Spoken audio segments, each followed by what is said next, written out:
Shalom. Eh, saya harus memperkenalkan diri, nanti saudara bingung lihat siapa nih cowok botak di depan sini. Nama saya Billy Lantang. Kalau dari Lantang berarti ada berarti orang Manado ya. Ada orang Manado nggak di sini? Ada ya. Oh ibu, cuma sendiri ya bu ya orang Manado. Orang Manado jarang di Semarang ya. Oke. Tapi kalau mungkin ibu mikir nih Manado kok rada-rada gelap kulitnya gitu ya. Mama saya orang India asli. Ada orang India? Pasti nggak ada ya, karena jarang ya orang India.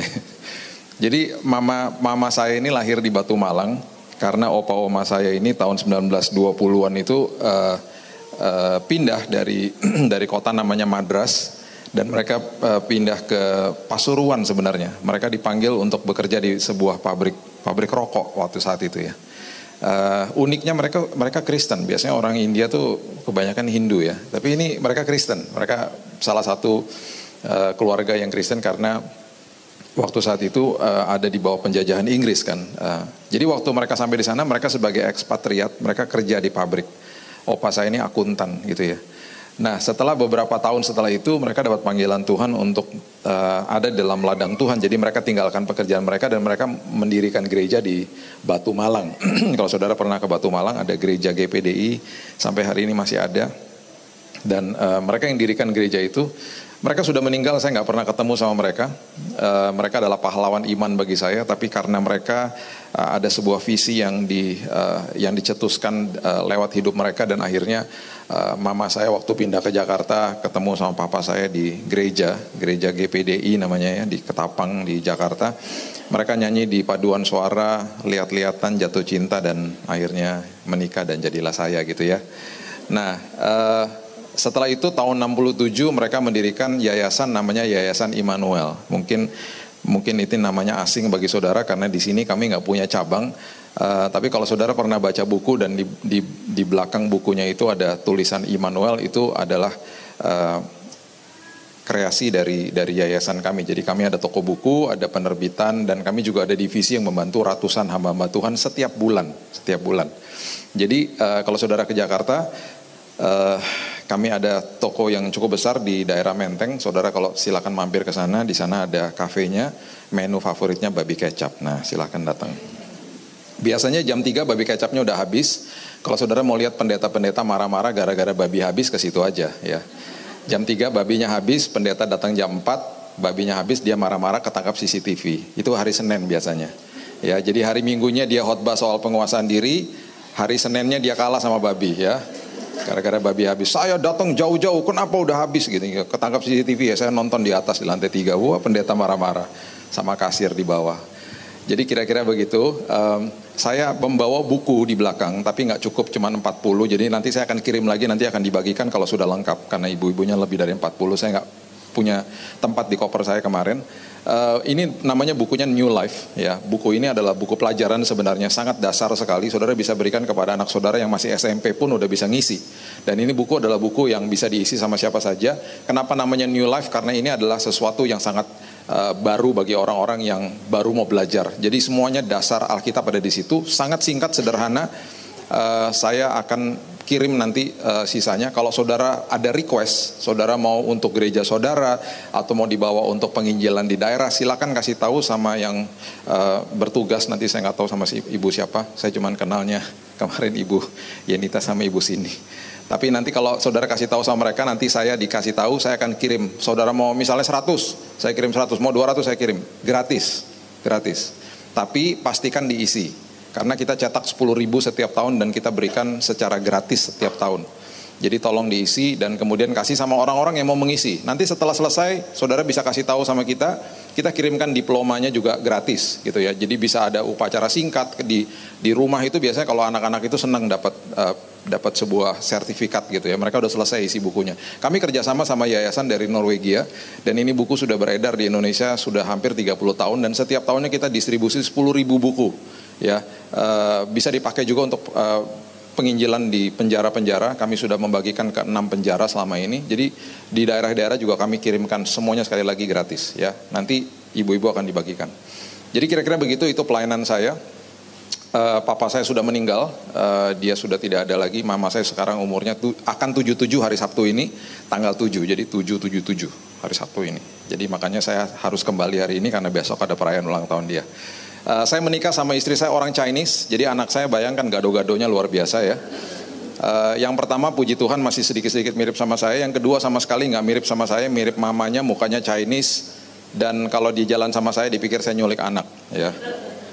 Waktu dia masih kecil, waktu lahir itu boboho bulet gitu ya semuanya. Saya berdoa, Tuhan tolong supaya kalau dia makin besar, ya kan biasa kan anak-anak suka berubah gitu mukanya ya. Tuhan tolong supaya dia makin mirip sama saya, nggak makin mirip, makin beda. Sekarang udah 12 tahun makin beda. Tapi nggak apa-apa, itu anak saya pokoknya.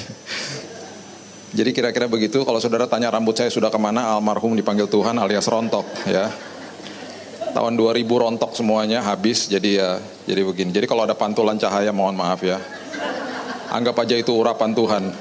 Istri saya suka bilang, kamu minta maaf tuh sama jemaat. Kadang-kadang silo loh jemaatnya tuh kena pantulan cahaya. Kepalamu tuh mengkilat katanya. Pakai bedak kenapa sih katanya. Memantulkan cahaya. Maaf ya ibu-ibu. Apalagi saya mau sampaikan, ini udah ya, kenal saya lah pokoknya ya. Jadi supaya nanti pemberitaan firman-nya saudara ya, udah tahu nih orang dari mana gitu. Oke, saya senang dengan kota saudara, kotanya indah sekali, luar biasa, berbukit-bukit dan bagus kotanya enak. Dan dari Jakarta nggak jauh gitu ya. Salam dari banjir dari Jakarta ya. Kemarin banjirnya paling parah. Dan kemarin waktu banjir parah itu yang bersangkutan sempat datang siang-siang ke daerah perumahan kami. Saudara tahu ya saya bilang siapa ya. Dan dia sempat diusir sama ibu-ibu karena ibu-ibu bilang buat apa datang ke sini, nggak menyurutkan banjir juga, harusnya kamu kerja sebelum itu gitu. Jadi kemudian dia pulang, kasihan juga ya. Ya ibu tahulah siapa itu ya orangnya. Kita doakan aja semoga Jakarta jadi lebih baik gitu aja. Ya, oke. Saya akan membagikan saudara, saya berikan judul firman Tuhannya waktu Tuhan. Karena saudara ketika ada di dalam waktunya Tuhan semuanya pasti beres. Semuanya pasti luar biasa. Saudara dan saya ini kita ada di dalam waktunya manusia. Waktunya manusia itu terbatas, namanya kronos. Makanya satu hari itu ada 24 jam. Kita dibatasi sama waktu. Betul ya, di Semarang 25 jam Pak, beda Pak? Enggak dong, sama ya. Semuanya 24 jam di mana-mana ya. 1 tahun 365 hari kita dibatasi sama waktu. Ya, semuanya sama waktu itu. Jadi jam 6 pagi, tadi pagi, itu nggak akan kembali lagi. Saudara nggak akan bisa lihat jam 6 pagi tadi pagi. Udah lewat. Dan hidup ini terus berjalan. Ya, makanya jangan buang waktu. Ya, jangan sia-siakan waktu karena nggak akan kembali lagi waktu-waktu itu. Makanya saya selalu katakan jangan buang waktu terlebih lagi sama keluarga, sama anak-anak. Ya, jangan buang waktu. Nah, saudara, ketika kita ada di dalam kronosnya manusia, kita ini terbatas. Makanya di firman Tuhan dikatakan umur manusia 70 kalau kuat 80 tahun. Jangan stres ngeliatin saya itu ayat Alkitab. Ya ampun Pak, tinggal sekian lagi umur saya. Ya emang iya.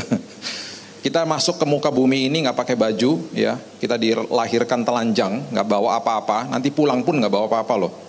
Ya nanti di hari kita meninggal, nama kita berubah jadi jenazahnya di mana gitu. Berubah semuanya. Jadi apapun yang saudara ada pada saat ini semua titipan kerajaan surga yang harus dikelola. Harus dikelola. Sekali lagi, saya selalu katakan di mana-mana kita ini pengelola bukan pemilik loh. Kalau pemilik kita akan banding-bandingin sama orang lain, kalau pengelola kita akan tanggung jawab sama Tuhan.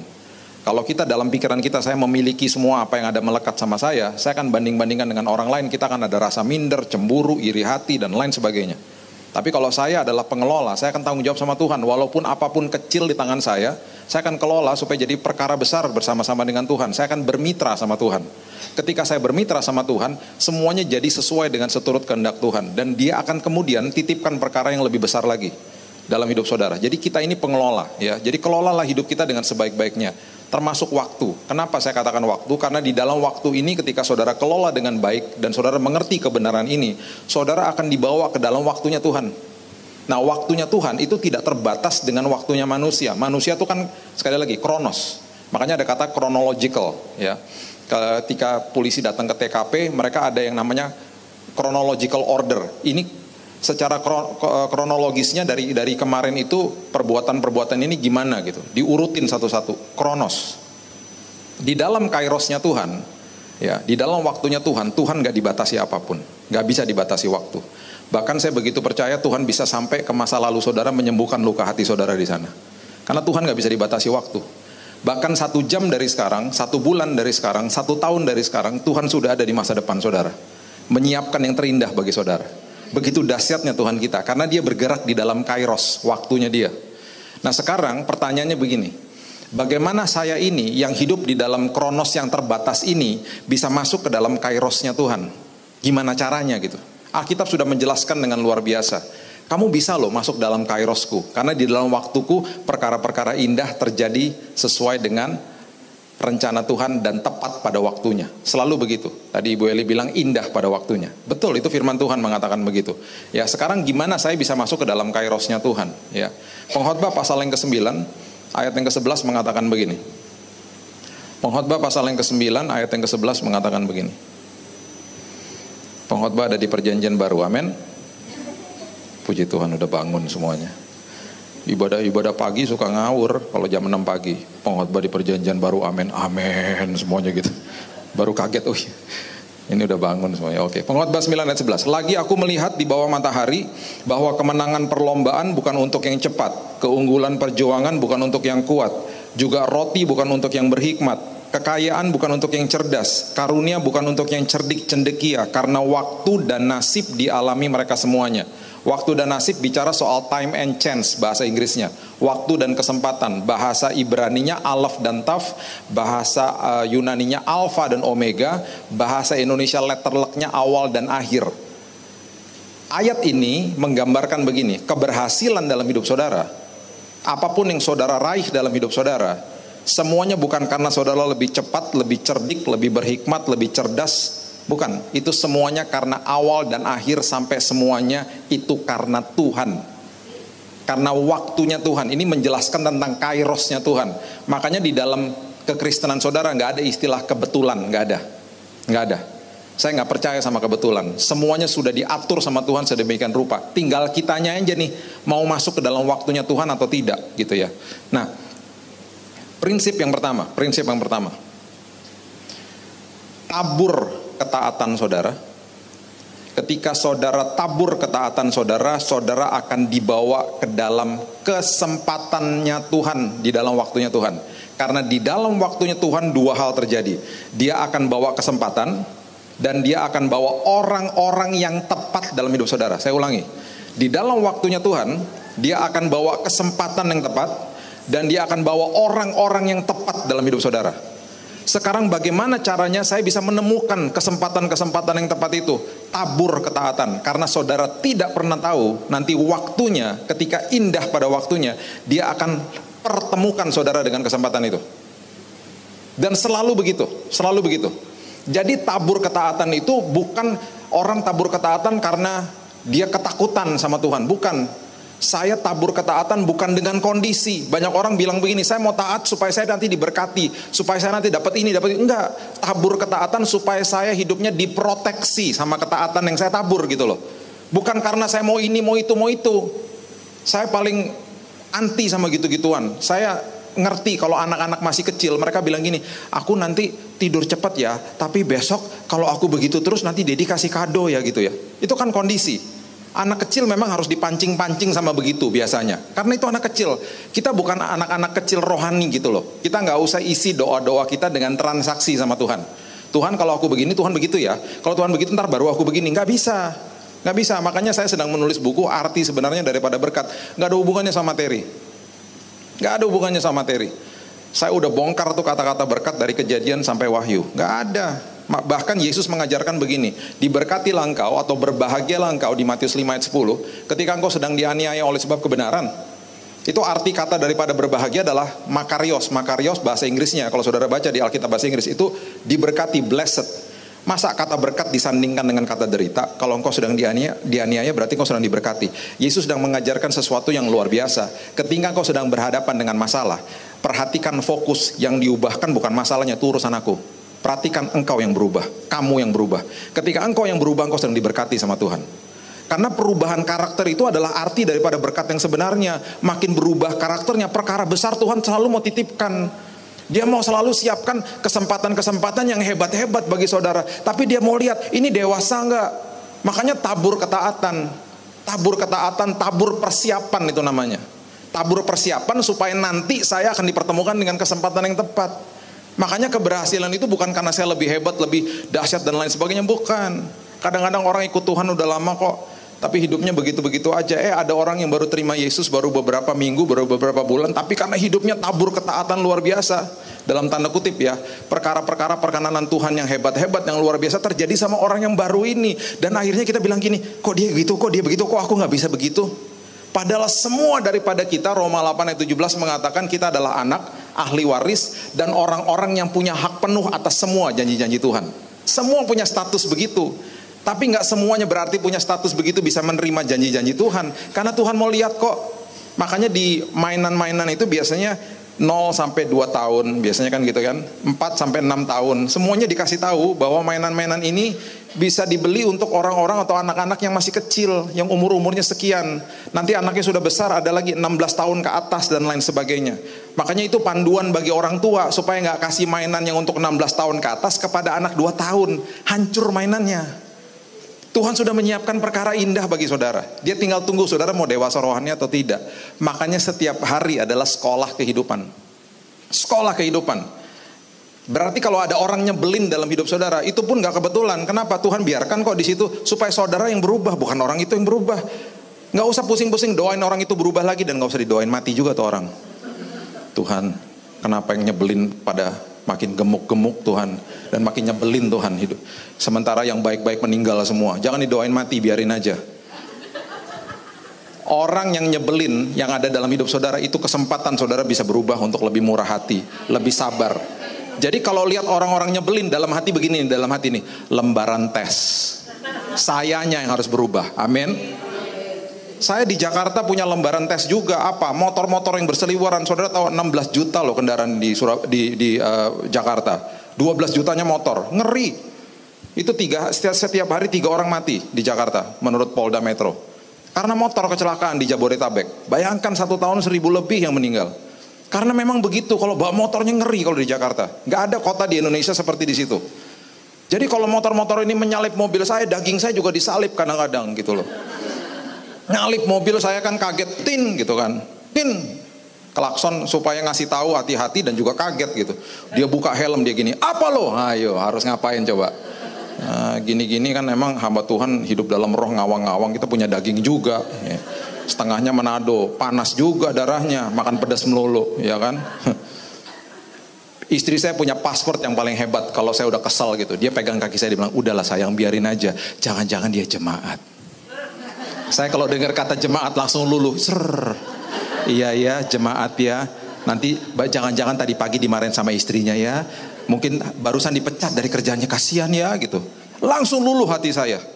Besok-besok ada motor yang nyebelin, istri saya selalu bilang, udahlah itu jemaat. Semua motor yang nyebelin jemaat. Jemaat gereja mana? Saya bilang, kurang ajar semua ini motor-motor. Tapi lama-lama saya bilang gini sama dia, saya gak bisa begini terus. Mangkel terus, kesel terus gitu loh. Gak bisa. Sampai kapanpun motor-motor seperti itu akan ada terus di Jakarta.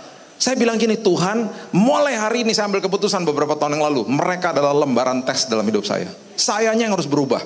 Saya harus belajar sabar. Saya harus lebih murah hati. Itu namanya sekolah kehidupan. Setelah akhirnya lulus, yang ngasih tahu saya lulus siapa? Orang terdekat. Tiba-tiba istri saya bilang gini, kamu barusan disalip motor kok bisa tenang gitu? Iya ya, kok gak ada rasa apa-apa ya? Terus dia langsung bilang, kamu udah lulus tes, puji Tuhan. Puji Tuhan. Lembaran tes. Jadi makanya kalau ada orang nyebelin dalam hati, dia lagi cuap-cuap gini, lembaran tes, lembaran tes, lembaran tes, lembaran tes. Jangan dikasih tahu juga itu orang, kamu lembaran tes gitu. Nanti dia tambah kesel. Katanya hamba Tuhan kemarin kamu lembaran tes.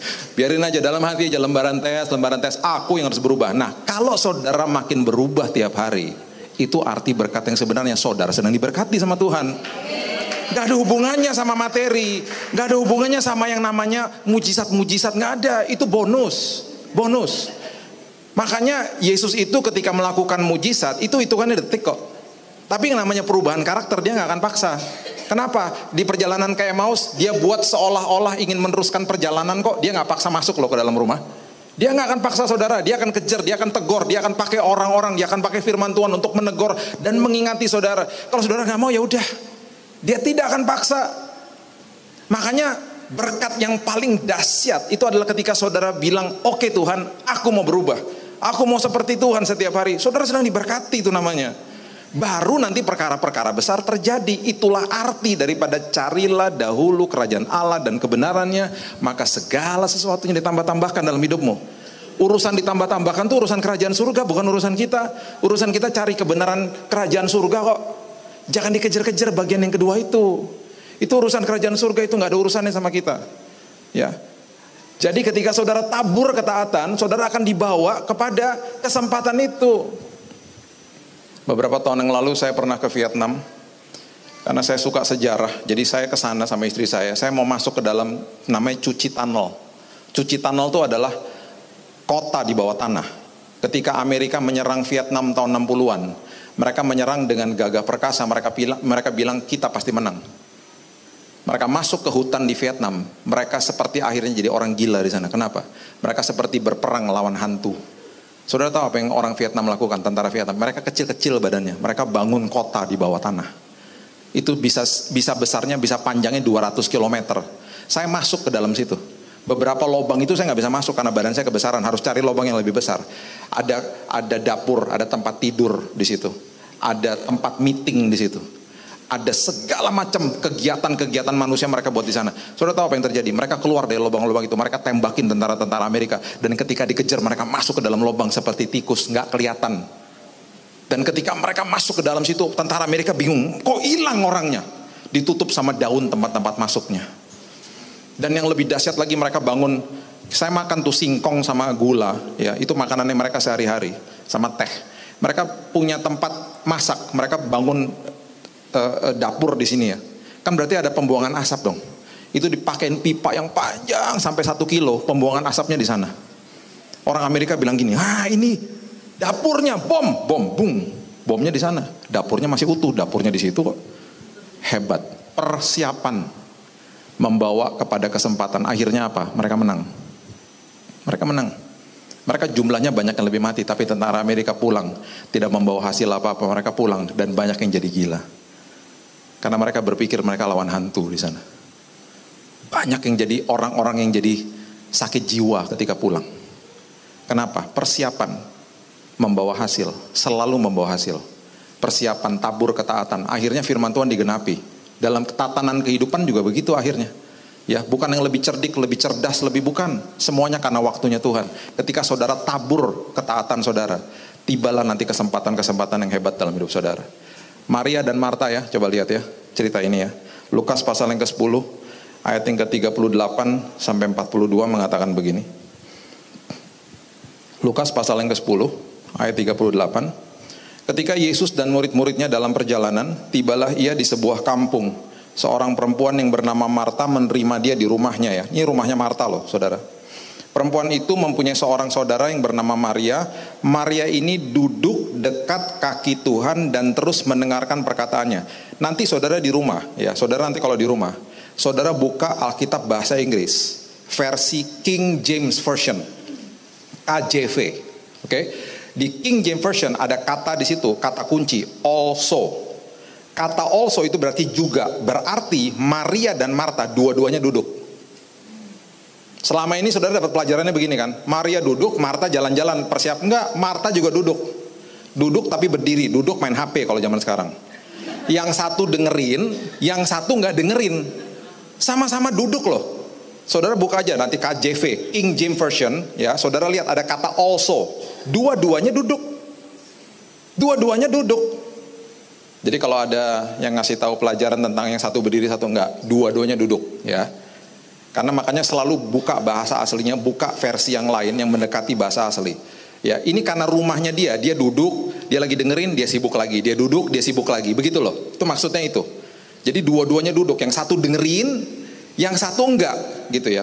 Nah, akhirnya begini. Sedang Marta sibuk sekali melayani, ayat 40, ia mendekati Yesus dan berkata, Tuhan, tidakkah engkau peduli bahwa saudaraku membiarkan aku melayani seorang diri? Suruhlah dia membantu aku. Tuhan menjawab, Marta, Marta, engkau khawatir dan menyusahkan diri dengan banyak perkara. Kalau lagi berhadapan dengan apapun dalam hidup saudara, belajar untuk duduk di kaki Tuhan dan dengar suaranya dia. Hubungan intim sama Tuhan itu setiap hari harusnya jadi gaya hidup. Setiap hari. Makanya dikatakan begini sama Yesus ayat 42. 3 hal dia katakan begini. Tetapi hanya satu saja yang perlu. Berarti nggak ada yang lain. Hanya satu yang perlu. Nggak ada yang lain loh. Dikatakan begini, Maria telah memilih bagian terbaik. Nggak ada yang lebih baik daripada itu. Akhirnya dikatakan begini, tidak akan bisa diambil daripadanya.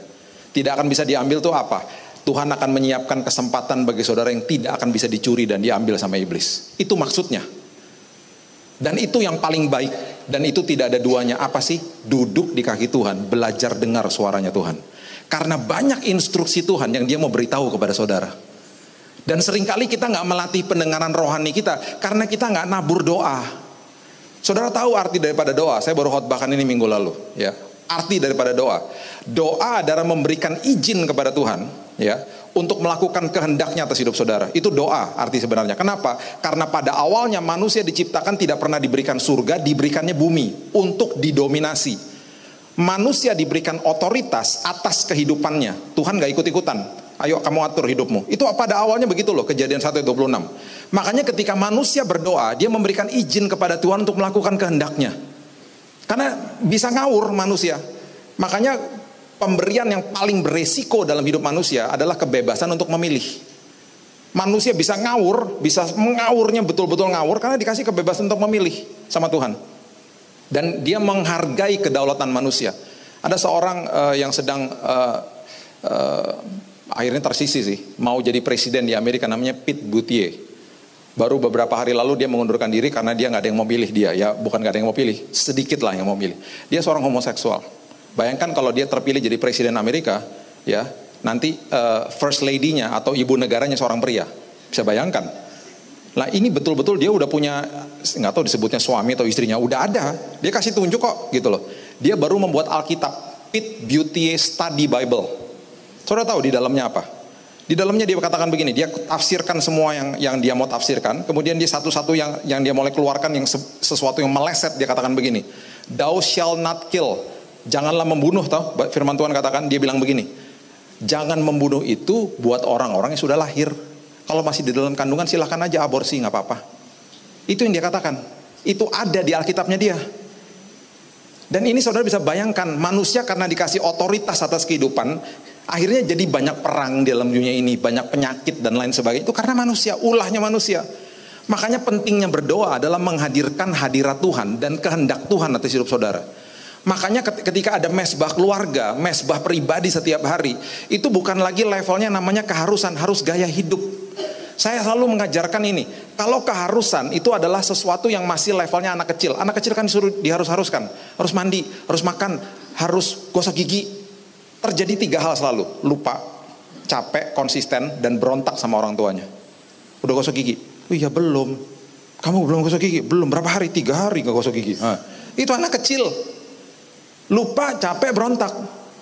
Nah, harusnya itu menjadi sesuatu level yang lebih dalam lagi, namanya gaya hidup. Karena kalau keharusan adalah faktor eksternal, nggak lahir dari dalam sini toh.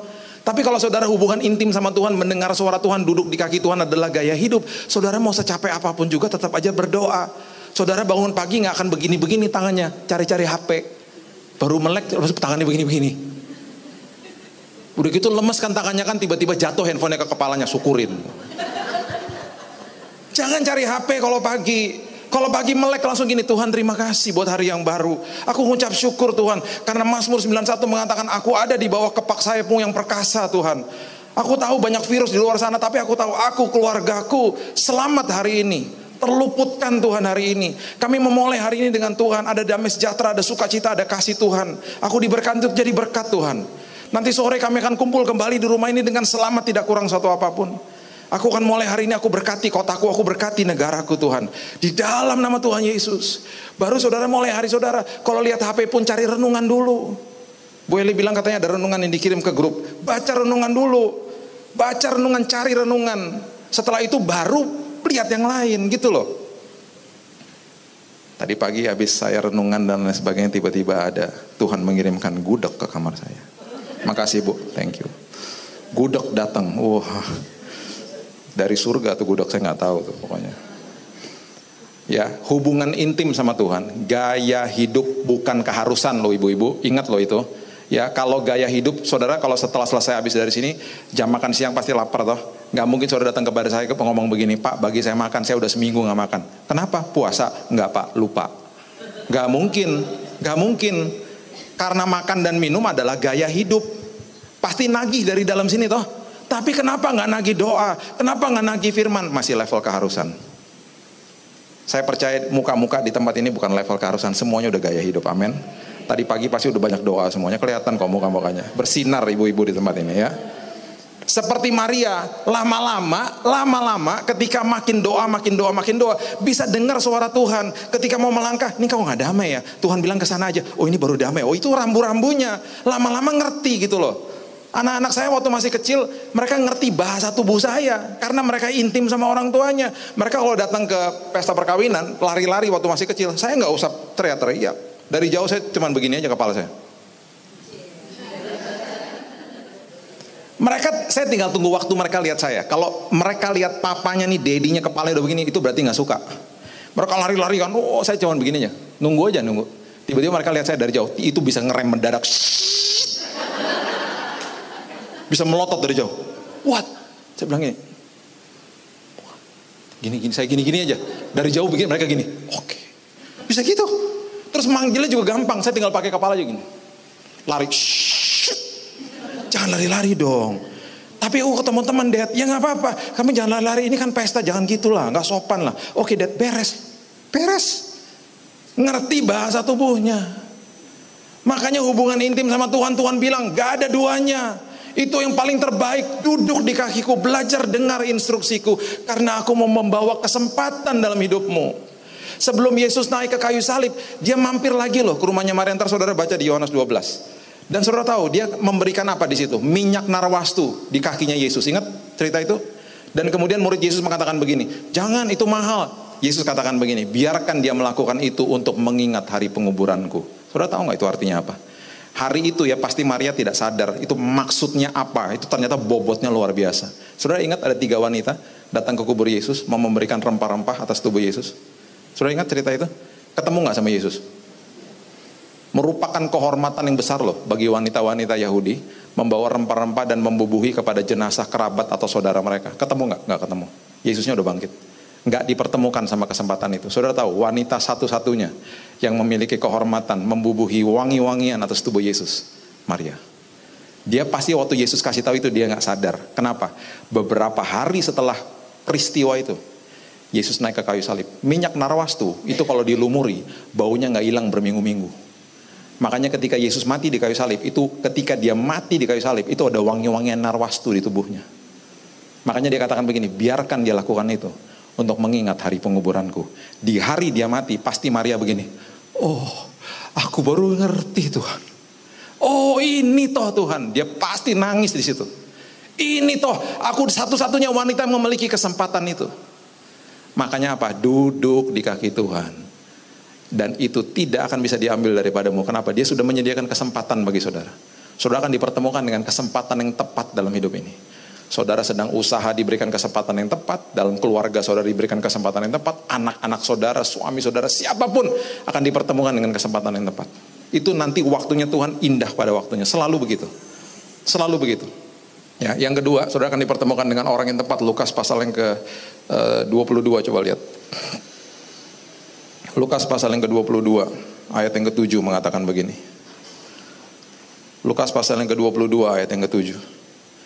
Maka tibalah hari raya roti tidak beragi, yaitu hari di mana orang harus menyembelih domba Paskah. Lalu Yesus menyuruh Petrus dan Yohanes, katanya, pergilah, persiapkanlah perjamuan Paskah bagi kita supaya kita makan. Ini instruksi loh. Tuhan beritahu kepada Petrus sama Yohanes, kamu pergi ke situ ya, persiapkan Paskah bagi kita. Mereka bertanya gini, di manakah engkau kehendaki kami mempersiapkannya? Jawab Yesus, apabila kamu masuk ke dalam kota, kamu akan bertemu dengan seorang yang membawa kendi yang berisi air. Ya, kemudian dikatakan begini, ikutilah dia ke dalam rumah yang dimasukinya, katakan kepada tuan rumah, guru bertanya kepadamu, di manakah ruangan tempat aku bersama-sama dengan murid-muridku akan makan Paskah. Lalu orang itu akan menunjukkan kepadamu sebuah ruangan atas yang besar yang sudah lengkap, disitulah kamu harus mempersiapkannya. Maka berangkatlah Petrus dan Yohanes, dan mereka mendapati semua seperti yang dikatakan Yesus kepada mereka. Lalu mereka mempersiapkan Paskah. Ini dahsyat loh.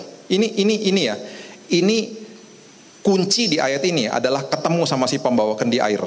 Kalau nggak ketemu sama si pembawa kendi air, mereka nggak ketemu rumah di mana mereka harus mempersiapkan Paskah, perjamuan Paskah. Mereka nggak ketemu sama rumah itu. Kuncinya harus ketemu dulu sama si pembawa kendi air.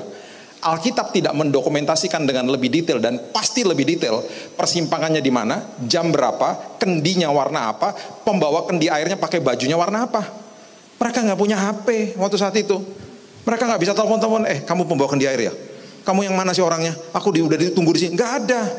Mereka harus ngikutin semua yang Yesus katakan, dan mereka, Alkitab mengatakan mereka mendapati semua persis yang dikatakan Yesus. Sekarang kalau mau ketemu gampang, orang mau ketemu saya juga gampang. Pak, di mana Pak? Belum kenal nih. Gampang Pak, masuk ke dalam ruangan Pak. Saya satu-satunya orang yang kayak bohlam lampu Pak, itu saya Pak. Oh iya Pak, ya itu Bapak ya.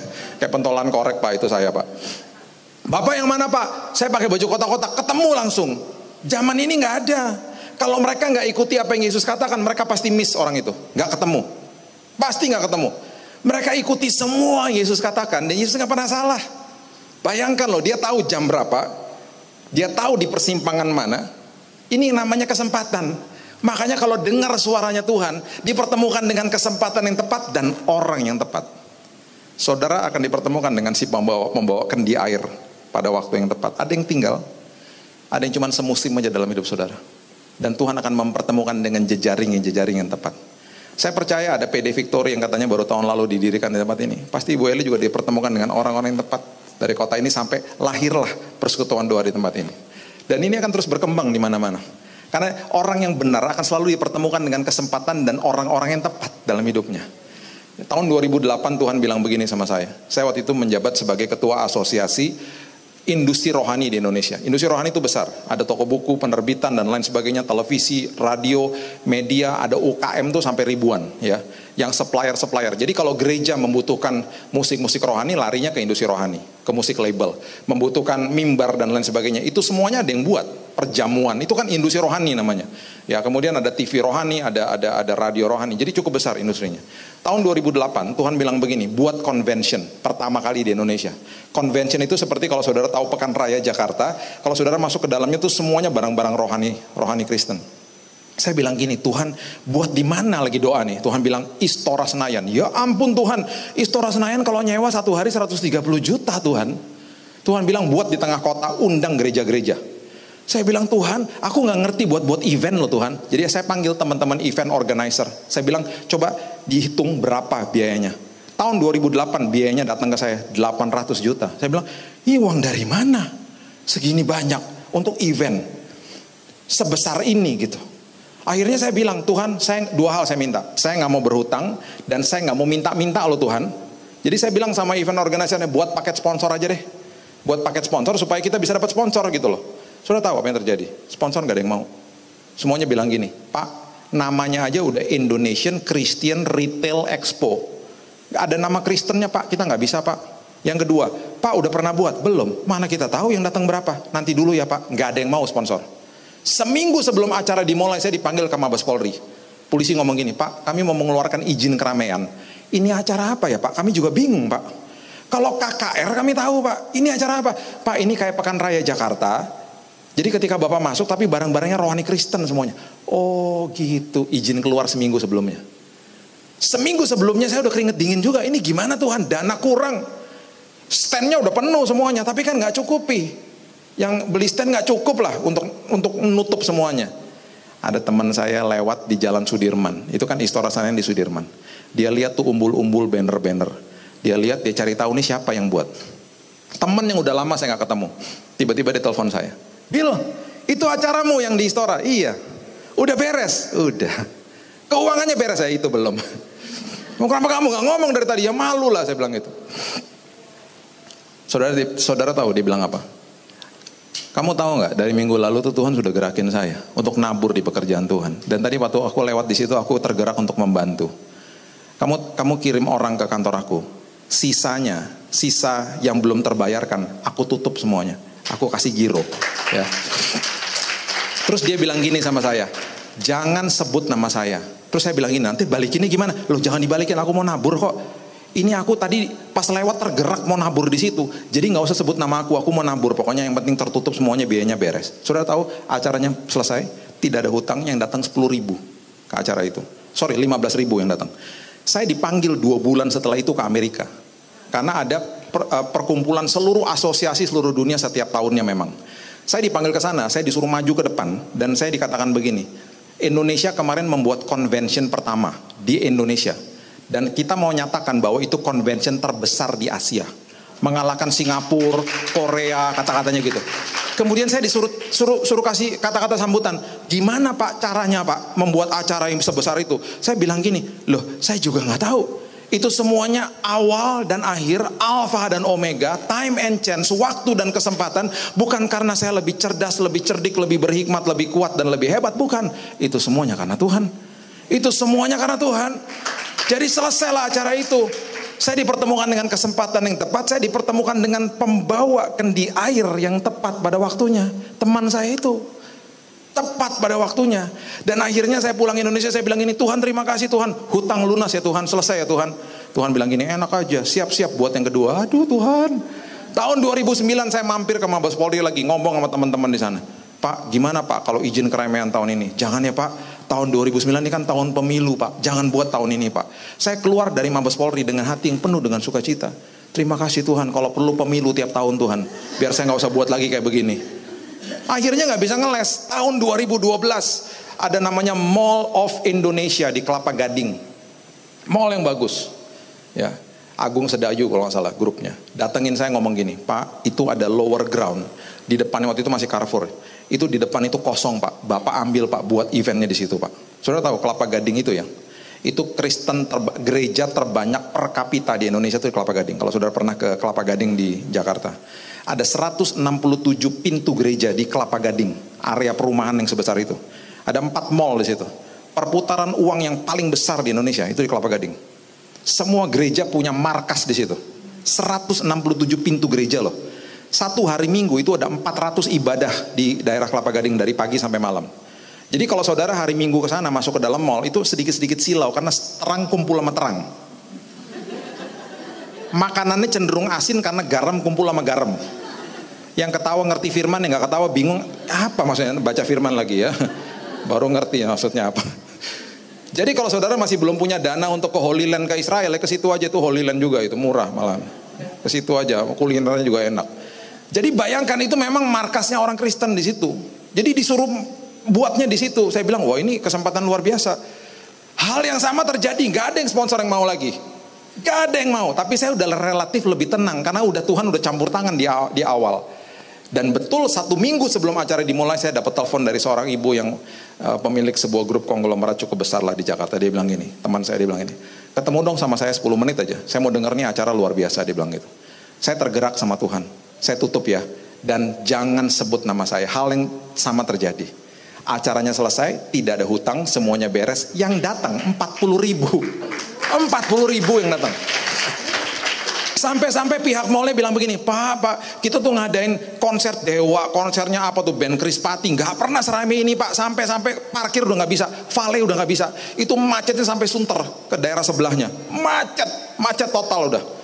40.000. 2 bulan setelah itu saya dipanggil lagi ke Amerika. Dan acaranya lebih besar lagi. Ada Pak almarhum Reinhard Bonnke, saudara tahu ya, itu pendeta besar, ada di situ juga. Saya dipanggil ke depan dan tiba-tiba saya surprise dan kaget karena hari itu saya diberikan award, itu penghargaan tertinggi diberikan kepada satu orang setiap tahunnya dari industri rohani, namanya Peter Gunter Award. Saudara kalau nonton Oscar itu best aktornya lah mungkin ya, itu di situ lah itu. Jadi orang-orang tuh kalau dapat itu diabadikan, masuk ke media-media, sama orang pada bertanya karena satu orang setiap tahun, namanya Peter Gunter Award. Itu award paling tinggi dalam industri rohani di dunia, diberikan di Amerika. Saya terkaget-kaget karena diundang ke depan dikasih itu. Terus mereka bilang begini, dasarnya kami memberikan ini adalah karena kemarin ketika kami mengirimkan perwakilan kami ke Indonesia dan melihat 40.000 orang yang datang, kami mau menyatakan bahwa itu convention bukan terbesar di Asia lagi, tapi di dunia katanya. Di dunia. Itu melebihi Amerika, melebihi Brazil dan lain sebagainya.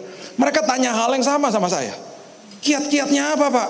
Jawaban saya sama. Awal dan akhir, alfa dan omega, semuanya bukan karena saya lebih cerdas, lebih cerdik, lebih berhikmat, bukan. Semuanya karena Tuhan. Semuanya karena Tuhan. Semuanya karena kairosnya Tuhan. Gitu loh. Saya pulang ke Indonesia, itu award penghargaan yang tertinggi itu saya nggak pernah pasang di tembok saya sampai hari ini. Ada di bawah meja saya udah debuan. Kalau ibu-ibu mau buat talenan silahkan ambil aja. Banyak teman-teman saya datang ke rumah bilang gini, mau lihat dong Peter Gunter Award, saya kasih tunjuk ini. Wih, luar biasa ya, aku tak foto ya. Luar biasa, luar biasa. Kamu kenapa gak taruh di tembokmu? Saya bilang gak mau. Kenapa? Karena ada nama saya di situ. Kalau nama saya diganti sama Yesus Kristus, baru saya pajang. Karena acara itu berhasil bukan karena saya. Itu semuanya karena Tuhan, makanya saya gak pernah pajang. Saya berterima kasih sama pihak yang memberikan, tapi saya bangga bukan karena ini, saya bangga karena Yesus saya yang luar biasa. Jadi saya gak akan pajang, saya bilang gitu. Kalau saya pajang itu seperti saya mentuhankan diri saya sendiri. Buat apa? Saya bilang gitu. Itu acara berhasil karena dia kok. Karena waktunya Tuhan itu dahsyat. Saya percaya di tahun 2020 saudara akan dipertemukan dengan kesempatan yang tepat. Saudara akan dipertemukan dengan orang-orang yang tepat dalam hidup saudara. Ya, ayat terakhir Markus pasal yang keempat. Coba saudara lihat. Markus pasal yang keempat ayat 35 mengatakan begini. Markus pasal yang keempat ayat 35. Ini pasti saudara sudah sering baca ayat ini. Maka pada hari itu ya, waktu hari sudah petang, Yesus berkata kepada mereka, marilah kita bertolak ke seberang. Perhatikan kalimat ini ya, perhatikan kalimat ini, marilah kita bertolak ke seberang. Kalau Yesus yang mengucapkan kalimat ini, pasti sampai ke seberang nggak? Pasti. Kalau saya bilang sama saudara, ini jalan apa depan sini? MT Haryono ya. Yuk ibu-ibu tak anterin sampai ke seberang jalan MT Haryono. Saya nggak bisa kasih jaminan sama ibu-ibu, saya bisa antar ibu-ibu dengan selamat sampai ke seberang. Saya manusia kok. Tapi kalau Yesus yang bilang, yuk kita ke seberang, itu berarti sama dengan kita pasti sampai ke seberang dengan selamat. Dengan selamat loh. Ya itu karena Yesus yang ngomong. Nah harusnya murid-muridnya sadar dan ngerti. Makanya ini yang saya katakan, kalau orang hidupnya intim, murid-murid belum tentu intim. Banyak yang gak intim sama Tuhan waktu itu. Cuman murid aja masih belajar kok mereka. Kalau mereka intim, mereka ngerti maksudnya apa. Yesus pasti sedang capek, dia mau tidur. Makanya dia memberikan firman-Nya untuk memproteksi mereka. Dia tahu gak akan ada badai? Tahu. Makanya dia kasih firman-Nya, supaya firman-Nya memproteksi dia. Dan mereka pasti sampai ke seberang dengan selamat, walaupun ombak menyembur masuk. Karena dia mau tidur, jangan ganggu aku, maksudnya gitu. Murid-muridnya gak sadar. Coba lihat ini. Mereka meninggalkan orang banyak, bertolak membawa Yesus beserta dengan mereka dalam perahu di mana Yesus telah duduk, dan perahu-perahu lain juga menyertai dia. Lalu mengamuklah taufan yang sangat dahsyat, ombak menyembur masuk ke dalam perahu, sehingga perahu itu mulai penuh dengan air. Harusnya jangan dibangunin. Mereka walaupun airnya udah masuk ke dalam perahu, mereka pasti sampai ke seberang dengan selamat kok. Gak usah dibangunin, Yesus udah berfirman kok. Tapi mereka nggak sadar dan mereka tidak ngerti maksud daripada bobot firman Tuhan. Nah seringkali kalau kita nggak intim sama Tuhan, kita kayak begini. Dikasih firman Tuhan, dikasih janji Tuhan, cuman kita nggak ngerti. Ketika ada badai yang mengerikan dalam hidup ini, kita keok sendiri, ketakutan sendiri. Padahal semua ada janji Tuhan yang sudah tersedia bagi saudara. Pada waktu itu Yesus sedang tidur di buritan di sebuah tilam. Maka murid-muridnya membangunkan dia dan berkata kepadanya, Guru, engkau tidak peduli kalau kita binasa. Ini perkataan orang-orang gak intim sama Tuhan. Tuhan, kenapa engkau gak dengar doaku Tuhan? Ada penyakit mengerikan di depanku, ada hutang Tuhan, ada masalah keluarga Tuhan. Kenapa engkau gak dengar aku? Tuhan dengar kok. Tuhan dengar. Tuhan catat semuanya. Tuhan tampung semua air mata saudara. Dia tahu kok. Dia sudah menjawab sebenarnya. Tapi pemberitahuan jawaban itu berkala. Makanya iman dibutuhkan dalam setiap perjalanan hidup manusia. Ia pun bangun menghardik angin itu, berkata kepada danau itu, diam, tenanglah. Lalu angin itu reda, danau menjadi teduh sekali. Perhatikan ayat 41. Dia bertanya begini kepada murid-muridnya, mengapa kamu begitu takut? Yang kedua dia katakan begini, mengapa kamu tidak percaya? Kenapa kamu takut? Karena aku udah ngomong tadi di awal, kita akan menyeberang sampai ke seberang, dan itu artinya kita pasti sampai ke seberang dengan selamat. Kenapa kamu gak percaya? Kenapa kamu takut? Dengan kata lain, kenapa kamu bangunin aku? Kalau yang naik perahu ini PD Victory Semarang, pasti beda ayatnya. Karena ibu-ibu di tempat ini intim sama Tuhan. Yesus menyeberang danau dengan ibu-ibu dari PD Victory Semarang. Awalnya masih sama. Dia mengatakan, marilah kita bertolak ke seberang. Itu masih sama. Ombak menyembur masuk, itu masih sama. Nah setelah itu beda ayatnya. Kemudian ibu-ibu dari PD Victory Semarang bergandengan tangan, jangan bangunkan Yesus, pasti ngomong gitu. Karena intim, karena ngerti. Ada satu ibu yang berteriak dengan keras karena dia biasanya datang ibadah cuma Paskah sama Natal aja. Imannya kurang mampan nih imannya. Dia berteriak, bangunin dong, mati nanti kita. Yang lain pada berteriak, ya semuanya berteriak gini, jangan. Terus Ibu Eli bilang gini, tadi kan dia udah berfirman, Marilah kita bertolak ke seberang, yang artinya adalah semuanya menjawab sama-sama, kita pasti sampai ke seberang dengan selamat. Pasti gitu-gitu. Ini ombak menyembur masuk, udah segini ombaknya. Dan akhirnya perahu itu sampai ke seberang dengan selamat. Baru di situ Yesus bangun. Dan dia katakan, wahai jemaat PD Victory Semarang, besar imanmu, luar biasa engkau. Karena kau mengerti firmanku, kau mengerti janjiku. Karena engkau hidup intim sama aku, kau ngerti apa yang aku ucapkan, gitu loh. Saudara akan sampai ke seberang dengan selamat tahun 2020. Dan di situ nanti saudara bisa mengatakan Roma 8 ayat 28. Ini ayat yang betul-betul terakhir, coba tampilkan ayat ini. Roma 8 ayat 28. Saya mau saudara baca di kalimat yang pertamanya. Coba lihat ini. Roma 8 ayat 28, ayat sangat populer ayat ini ya. Coba lihat yang bagian pertamanya, yang dengan keras kita baca sama-sama. Kita tahu kapan? Sekali lagi, kita tahu kapan? Lebih keras lagi, kita tahu kapan?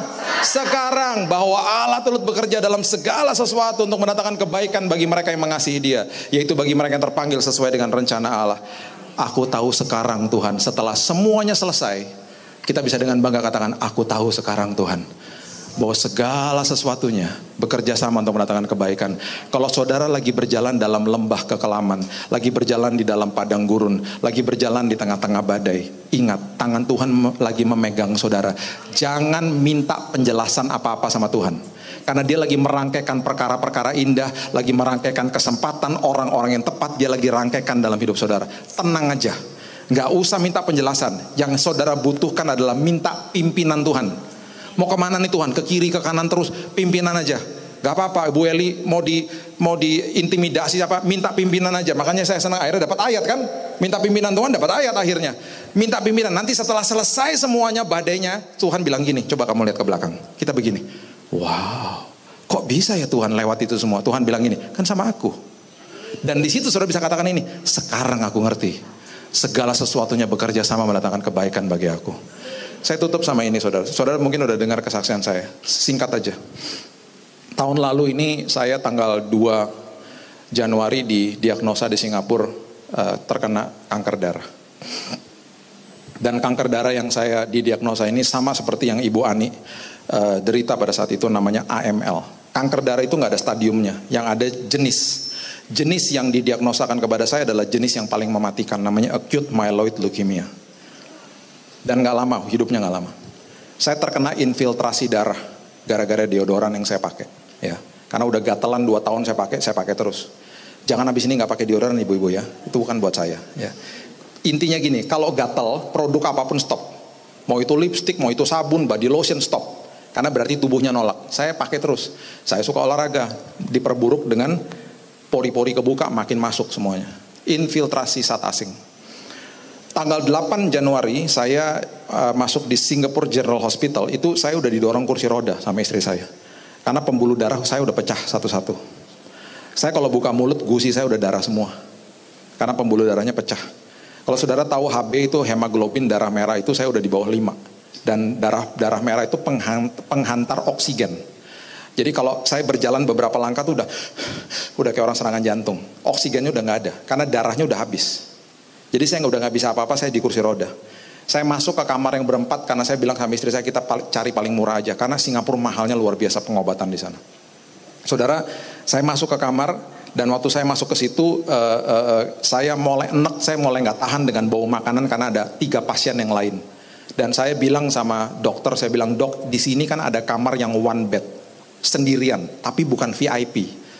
Harganya sedikit lebih mahal dari kamar berempat, karena bukan VIP, tapi sendirian, one bedroom namanya, bukan VIP.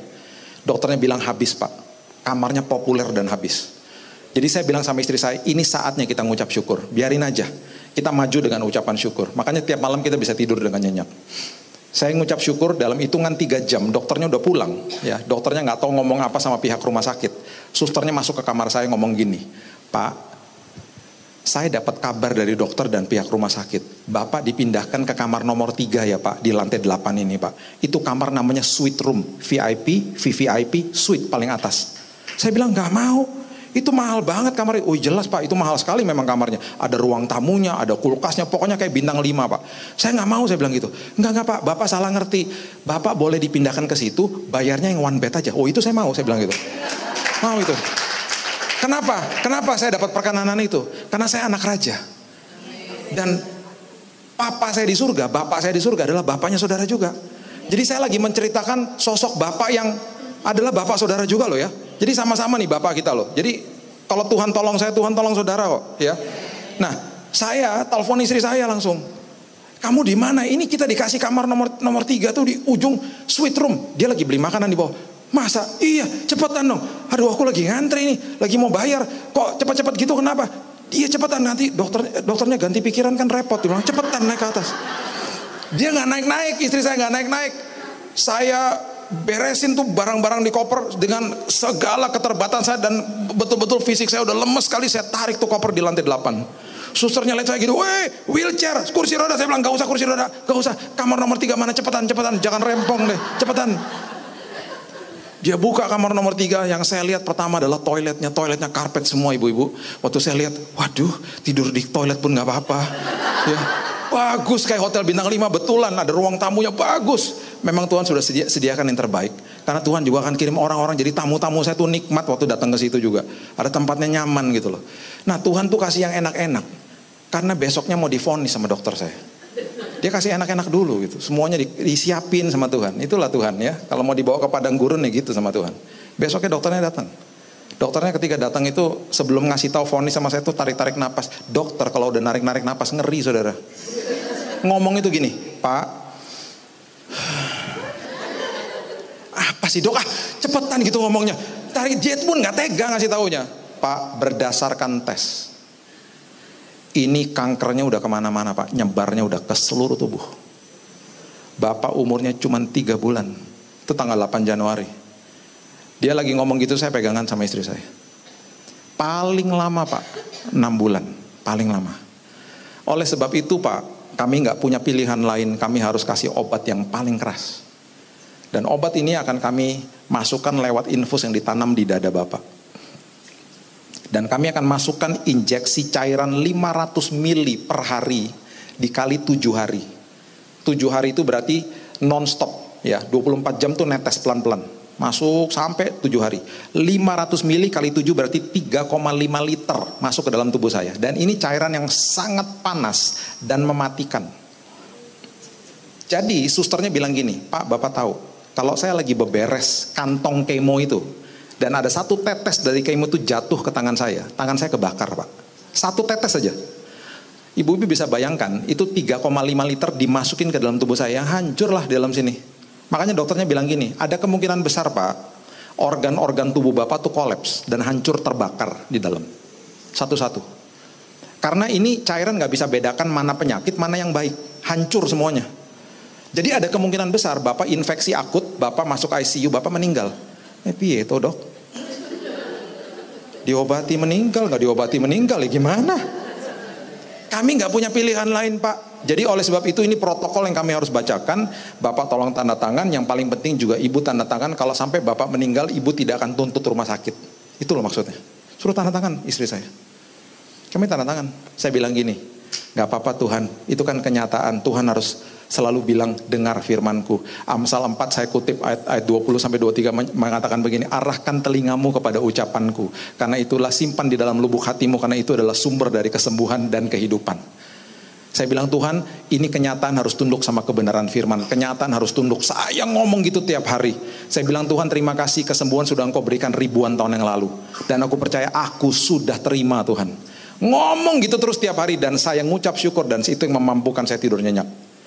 Setelah selesai 7 hari kejadian, saya bilang sama Tuhan, Tuhan tolong supaya saya tidak infeksi. Ada doa yang Tuhan langsung jawab, ada yang tidak langsung jawab, tapi Tuhan beserta dengan kita. Jadi tenang aja. Saya kena infeksi akut. Akhirnya pagi-pagi saya bangun pagi, saya bersin itu udah darah semua. Karena organ di paru-paru saya udah mulai kolaps satu-satu. Darah semua udah. Perut saya udah infeksi akut sampai dikasih antibiotik 2 kantong pun udah gak mempan. Panas saya 40 derajat, mata saya udah putih ke atas ya. Dan saya menggigil, tempat tidurnya goyang 30 menit. Istri saya megangin, saya udah teriak, Mazmur 91, Mazmur 91. Saya udah gak bisa ngomong. Saya tidak bisa ngomong udah. Dan saya cuma liatin dia, dan saya dalam hati saya, Tuhan, kembalikan aku ke rumah aku. Saya teringat sama kamar saya. Saya teringat sama anak saya yang kedua masih di Jakarta waktu saat itu menghadapi UN kelas 6 SD. Anak saya yang pertama memang sekolah di Singapura waktu SMA. Saya teringat muka-mukanya mereka. Saya bilang, Tuhan kembalikan aku ke rumah aku. Saya udah gak bisa ngomong dalam hati nih. Saya bahasa roh dan Tuhan kembalikan. Dan kembalikan senyum itu kepada istri dan kedua anakku. Mereka tegang Tuhan selama ini. Aku minta kembali dan kembalikan aku ke jemaat-Mu Tuhan. Aku percaya kanker itu bertekuk lutut di hadapan Tuhan. Itu cuman saya bisa utarakan dalam hati. Saya udah gak bisa ngomong. Mata saya putih, dokter datang udah siap-siap masukin saya ke ICU. Karena memang biasanya seperti hal-hal seperti itu terjadi dan meninggal pasiennya. Karena kanker saya udah parahnya luar biasa. Saat seperti itu mereka udah masukin alat-alat, saya nggak tahu gimana, 6 menit setelah itu saya dibangunkan Tuhan dalam kondisi yang keringetan total. Keringetan, dan saya minta minum, minta makan, suhu tubuh saya turun, saya tidak pernah masuk ICU. Diluputkan sama Tuhan. Sampai-sampai waktu saya berdoa, saya bilang gini, Tuhan, terima kasih Tuhan tolong saya. Tapi yang kejadian kemarin tuh ngeri banget Tuhan. Tuhan bilang gini, nggak apa-apa, makin mengerikan, makin seru kesaksiannya kan. Gak apa-apa Tuhan bilang gitu. Kamu berjalan sama aku kok, tenang aja. Sudah tahu, bulan Februari setelah semuanya selesai, dokter katakan kan 3 bulan. Bulan Februari dia cek, hasil lab saya itu dikirim ke rumah sakitnya Bu Ani. Jadi saya di SGH, namanya Singapore General Hospital, Ibu Ani di NUH. Sama-sama dirawat, sama-sama penyakitnya sama. Dalam hitungan 3,5 bulan beliau meninggal. Saya nangis depan televisi, karena memang umurnya gak panjang, AML itu. Parah penyakit itu. Bulan Februari, dokter panggil saya ke kamarnya. Pak, kita ada 10 tim dokter, satunya orang Amerika dokternya. Kami udah cari Pak, kami udah tes, kami cari dari beberapa angle. Kami mau menyatakan hari ini Pak, kami tidak bisa menemukan satupun sel kankernya hilang Pak. Hilang, dia bilang gitu. Hilang total. Saya tuh duduk sama istri saya, kita bengong lihat-lihatan. Kita tanya gini, masa gak ada sisanya dok? Kita yang ngomong gitu malah. 5%, 3%. Saya gak pernah lupa kata-kata dia ngomong ini. No, you are clean. Kamu bersih, dia bilang gitu. Bersih. Saya pulang ke Indonesia bulan Maret. Ya, saya bisa tolongin anak saya yang lagi ujian kelas 6. Saya bisa dampingi dia akhirnya. Di bulan Mei di Jakarta di MRCC Siloam itu saya dicek CT scan ke semua organ-organ tubuh saya yang tadinya waktu di Singapura tuh sudah mulai hancur dalamnya. Saudara tahu dokter katakan apa? Pak, dari atas sampai bawah itu seperti baru Pak. Bersih semuanya. Bersih. Pertanyaan pertama saya, boleh kembali pelayanan dok? Boleh khotbah lagi? Boleh. Boleh traveling? Boleh. Makanya saya ke Semarang. Boleh. Silahkan Pak katanya. Silahkan. Gak apa-apa Pak. Bulan Oktober kemarin dokter bilang sama saya, ayo Pak balik ke gym olahraga Pak. Udah gak apa-apa Pak. Dokter di Singapura malahan bilang gini, udah gak usah ketemu saya lagi. You are okay. Udah gak apa-apa. Gak masalah. Mujizat yang terjadi. Ya, banyak orang bilang gini sama saya. Banyak orang bilang gini, Pak, Bapak menerima mujizat kesembuhan. Bukan, mujizatnya adalah berkatnya, berkat mujizat kesembuhan. Bukan, berkatnya adalah saya dan keluarga saya diubahkan Tuhan. Mujizatnya itu bonus. Mujizatnya bonus. Nah, yang terakhir nih, waktu anak saya lagi SMA di sana, setiap kali dia datang ke kamar saya itu selalu Jumat, Sabtu, Minggu.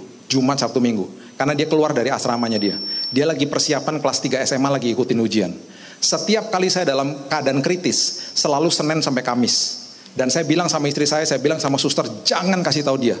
Karena dia datang ke kamar saya, nemenin saya dan belajar di situ. Dia bawa laptopnya, dia belajar, dia nyanyi-nyanyi, dengerin musik, ngobrol-ngobrol sama saya, sangat dekat dengan saya. Jadi dia nggak pernah tahu. Kayak Tuhan butakan dia gitu loh. Setelah selesai di ujung daripada ujiannya dia, angkanya terbaik di sekolahnya. Paling bagus. Dan bulan Mei tahun lalu saya dapat email dari rektor Biola University, anaknya Bu Eli di sana juga di Los Angeles. Dapat email dari rektornya bilang begini, Pak, berdasarkan hasil tes ujian yang sangat baik, kami memberikan beasiswa bagi anak Bapak. Segera kirim ke sini. Nah, waktu dalam proses keberangkatan ke sana, saya ngaku sama dia. Saya bilang, Kak, kamu tahu nggak? Kemarin waktu kamu ke kamarnya Dedi itu ya, berkali-kali tuh Dedi hampir meninggal. Tapi kejadian selalu Senin sampai Kamis. Kenapa kalau kamu datang itu Jumat sampai Sabtu, Dedi lagi makan coklat, lagi makan es krim, lagi nonton TV, selalu dalam kondisi yang fit. Kayak Tuhan butakan dia. Sampai dia bilang gini, kenapa aku gak dikasih tahu? Dia nangis. Aku bilang gini, gak apa-apa, Tuhan butakan kamu dan kita sengaja gak kasih tahu supaya kamu akhirnya bisa belajar dengan baik. Kalau kamu kemarin lihat Dedi dalam kondisi kritis, kamu pasti terganggu pembelajaranmu dan kamu pasti tidak dapat hasil sebaik ini. Sekarang kamu bisa ngerti kan? Kenapa semuanya terjadi? Kita kutip ayat ini. Sekarang kami mengerti bahwa segala sesuatunya bekerja sama mendatangkan kebaikan bagi orang-orang yang percaya kepada Dia. Masuk ke dalam kairosnya Tuhan. Dan di ujung tahun ini saudara pun akan mengatakan, sekarang aku tahu bahwa segala sesuatunya bekerja sama mendatangkan kebaikan demi kebaikan. Apa yang dialami sama Ibu Eli, lahirlah PD Victory di Semarang. Apapun keburukan yang terjadi, hal-hal yang tidak enak terjadi, pasti Tuhan akan membalikan dengan hal-hal yang dahsyat. Terjadi PD ini karena beliau menghadapi masalah dalam kehidupannya. Terjadilah buah-buah yang dikatakan tadi yang luar biasa. Salah satunya di PD Semarang. Berikan tepuk tangan kita untuk Tuhan kita yang dahsyat. Terima kasih Tuhan, mengucap syukur buat siang hari ini. Berterima kasih buat firman Tuhan. Dan kami percaya Tuhan bahwa firman yang ditaburkan tidak akan kembali dengan sia-sia. Kami akan masuk ke dalam kairosnya Tuhan. Dan kami percaya di tahun ini Tuhan, kami akan dipertemukan dengan kesempatan yang tepat, orang-orang yang tepat. Dan di ujung tahun ini Tuhan, kami bisa katakan, sekarang aku ngerti Tuhan, bahwa segala sesuatunya bekerja sama mendatangkan kebaikan bagi kami. Orang-orang yang percaya di dalam Tuhan. Kami percaya, kami mengucap syukur, semua ibu-ibu yang di tempat ini Tuhan akan mengalami kedahsyatan Tuhan, bergaul karib dengan Tuhan, berjalan bersama Tuhan, duduk di kaki Tuhan, mendengar suara Tuhan, dan dipertemukan dengan kairosnya Tuhan, dengan waktunya Tuhan yang selalu indah. Kami mengucap syukur, berterima kasih, meteraikan firman ini Tuhan. Hamba-Mu stop sampai di sini, Hamba-Mu dibatasi waktu, tapi firman Tuhan tidak pernah dibatasi waktu. Nanti kami pulang, kami pun akan terus firman ini berkumandang di hati kami Tuhan. Terima kasih Bapa, di dalam satu nama, Yesus Kristus Tuhan kami sudah berdoa dan mengucap syukur. Kita sama-sama katakan amin. Tuhan berkati.